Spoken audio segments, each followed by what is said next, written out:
Famous beautician Bharti Taneja सौंदर्य प्रसाधन की दुनिया में एक जाना माना नाम। पूरी दुनिया में ब्यूटी के मामले में भारत को रिप्रेजेंट करने वाली भारती तनेजा ने अपने करियर की शुरुआत अपने घर के बेडरूम से की थी, लेकिन आज वो अपने आप में एक ब्रांड का नाम है। भारती तनेजा ब्यूटी की दुनिया में अपनी पहचान बनाने वाली लड़कियों के लिए आइडियल बन चुकी हैं। लाखों लड़कियों की इंस्पिरेशन का नाम है Bharti Taneja.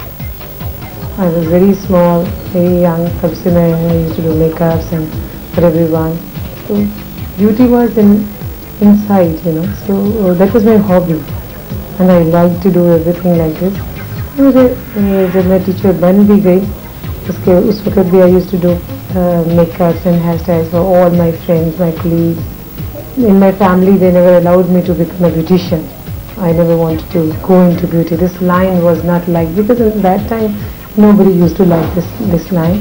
After a certain time, when I wanted to do my business, I thought if I do the business which I like the most, I can be more successful. And I liked it, and I started with this business. Once I started with this business, then I kept on doing a lot of other courses as well. I did doctorate in magnetotherapy, in aromatherapy, in Ayurveda, and the journey is going on. Bharti Taneja ने जो मुकाम हासिल किया है उस पर कोई भी नाज कर सकता है, लेकिन उनकी ये सफलता मात्र इतनी आसान भी नहीं थी। When I started, it was a very small parlor. I opened one parlor in one of my bedroom.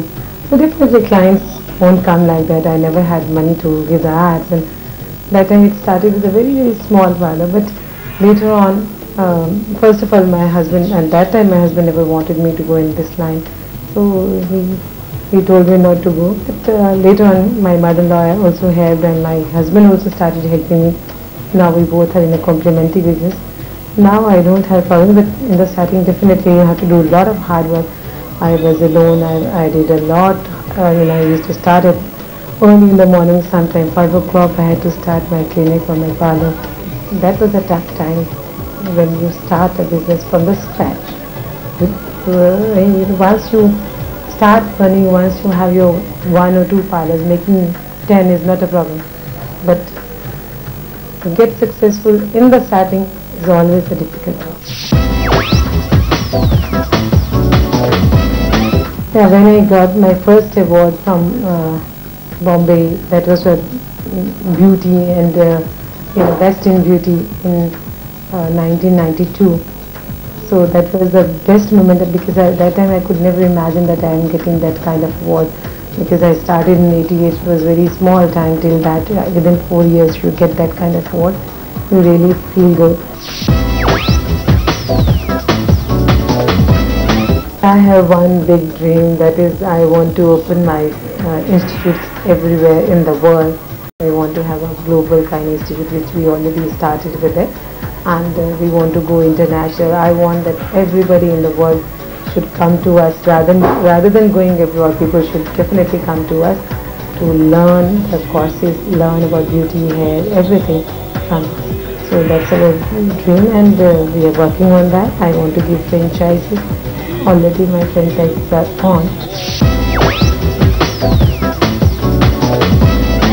कुछ लोगों को अभी भी लगता है कि ब्यूटी ऐसा फील्ड है जिसमें आप कुछ नहीं अगर ज़िंदगी में कर पाए तो you go in this field. मैं ये कहना चाहती हूँ कि it is not for the people who can not do anything in their life and they can just come into beauty. I think person who wants to look beautiful, wants to make others look beautiful, has interest, has artistic hand, she should come into this field.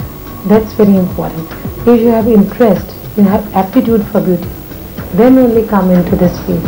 This field is not for the people who cannot do anything in life. Like if you want to make a cosmetic clinic, you must have scientific knowledge, must have knowledge about skin, about body, about hair, physiology and anatomy. हम लोग पढ़ाते भी हैं। तो जब मेरे अपने ही बच्चों की बात लीजिए, my both the daughters, they wanted to come in this field, तो मैंने उन्हें कहा कि you do something in science, BSc करिए, कम से कम आपको बॉडी की नॉलेज होनी चाहिए. If you go into science then only I will allow you to come into this business.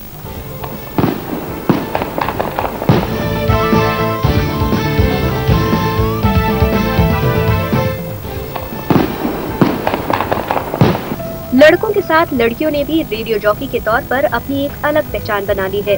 Radio jockey की लंबी फहरिस्त में एक नाम है मनीषा दुबे का। मनीषा दुबे आज किसी परिचय की मोहताज नहीं है। रेडियो के क्षेत्र में वो एक जाना पहचाना नाम है। मनीषा दुबे रेडियो जॉकी के रूप में तब से काम कर रही हैं जब पहली बार भारत में रेडियो एफएम स्टेशंस की शुरुआत हुई थी। मनीषा रेडियो रेनबो से जुड़ी हैं। ये उनकी आवाज का ही जादू है कि लाखों चाहने वाले उनके प्रोग्राम का बेसब्री से इंतजार करते हैं। लाखों लोगों को अपनी आवाज से दीवाना बनाने वाली मनीषा दुबे ने यहाँ तक पहुँचने के लिए एक लंबा सफर तय किया है। मैं हूँ Manisha Dubey. FM rainbow channel में आप सुनते हैं मुझे थर्सडे गीता के नाम से सुबह 10 से 11 में। याद आया? नई नई नई ये रातें है पुरानी, ऐसी पहेली है ये, ऐसी पहेली जिंदगानी। ला ला ला ला ला ला ला ला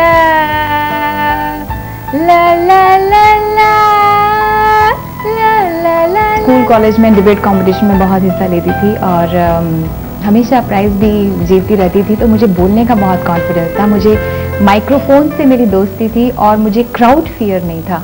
हालांकि रेडियो में क्राउड फियर तो होता नहीं, बट स्टिल आपको मालूम है कि बहुत सारे लोग आपको सुन रहे हैं। तो रेडियो में मैंने ट्राई किया, वहाँ पर सिलेक्शन हुआ और एफएम जब सबसे पहले इंट्रोड्यूस हुआ था इंडिया में, तब से ही मैं काम कर रही हूँ और आपके साथ जुड़ी हुई हूँ। जब मैं नई नई आई हुई थी रेडियो में तो डरी सहमी से एक कोने में खड़ी रहती थी, लगता था पता नहीं कैसे करूं क्या करूं। लेकिन जब पहला प्रोग्राम हुआ तो लोगों को लगा नहीं अच्छा बोलती है ये, और अपने आप को, रेडियो एक ऐसी जगह है या मीडिया एक ऐसी जगह है जहां आप अपने आप को हर वक्त प्रूव करते हैं। कोई भी चीज़ ऐसा नहीं होता है कि आपको इतने साल का एक्सपीरियंस है तो you can take the things casually. एक लेडी और सुनते सुनते, क्योंकि उनके पास कोई मनोरंजन का जरिया नहीं होता है सिवाय सुनने के, तो इतना वो जुड़ गई हमारे साथ में कि एक बार पता नहीं कहाँ से नोएडा से बस बदलती हुई आई और मुझसे मिलने के लिए आई। एंड मुझे मिलने के बाद उसने मुझे अपनी गोद में बिठा लिया और कहा कि मैं आज शंकर जी को प्रसाद चढ़ाऊंगी। मैंने कहा था कि अगर मुझे मनीषा मिल गई तो मैं and she was so emotionally, she was crying. और मैं, इतनी अजीब सी मेरी हालत थी कि मुझे भी आ रहा था, मुझे रोना भी आ रहा था और मैं इनके लिए क्या कर जाऊं ये भी लग रहा था।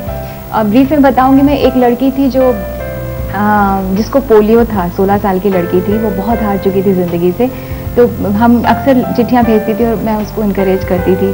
तो और वो एक बार मिलने के लिए आए और वो मुझसे बात भी नहीं कर पा रही थी, उसकी आंखों में इतने आंसू थे और उसने कहा दीदी आपने मेरी ज़िंदगी बदल दी, आपने मुझे इतना इनकरेज किया, इतना इनकरेज की, आज मुझे इतना कॉन्फिडेंस आ गया है कि मैं कुछ भी कर सकती हूँ, कोई भी बाधा जो है वो मेरे लिए हर्डल नहीं है। तो ऐसे बहुत सारे स्टोरीज हैं जो दिल को छूते हैं और एक तरीके से लगता है कि आरजे होना एक फन नहीं है जैसे हम समझते हैं ना, आरजे की सीट में बैठ गए और हेलो हाय कह दिया। It's not that. आपके सर पर बहुत सारी रिस्पॉन्सिबिलिटीज़ होती हैं और अगर आप सचमुच में महसूस करेंगे उस रिस्पॉन्सिबिलिटी को तो उतना ही सीरियस आप लेने लगेंगे लोगों की चिट्ठियों को, ईमेल्स को, बातों को, और उतना ही सीरियसली आप आरजेइंग करेंगे।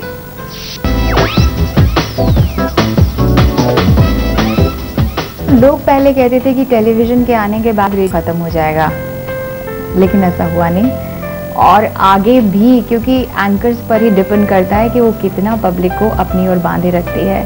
अगर लोगों के मन में ये है कि औरतों का आना या फीमेल का आना मीडिया में सेफ नहीं है, तो ऐसी कोई भी बात नहीं है। मैं इतने सालों से यहाँ पर काम कर रही हूँ, मुझे ऐसा कुछ भी महसूस नहीं हुआ है। और मीडिया ही क्यों, रेडियो ही क्यों, टीवी ही क्यों, आज किसी भी फील्ड में अगर औरत जाती है तो उसे उस पर डिपेंड करता है कि अगला आदमी उससे कैसे पेश आए।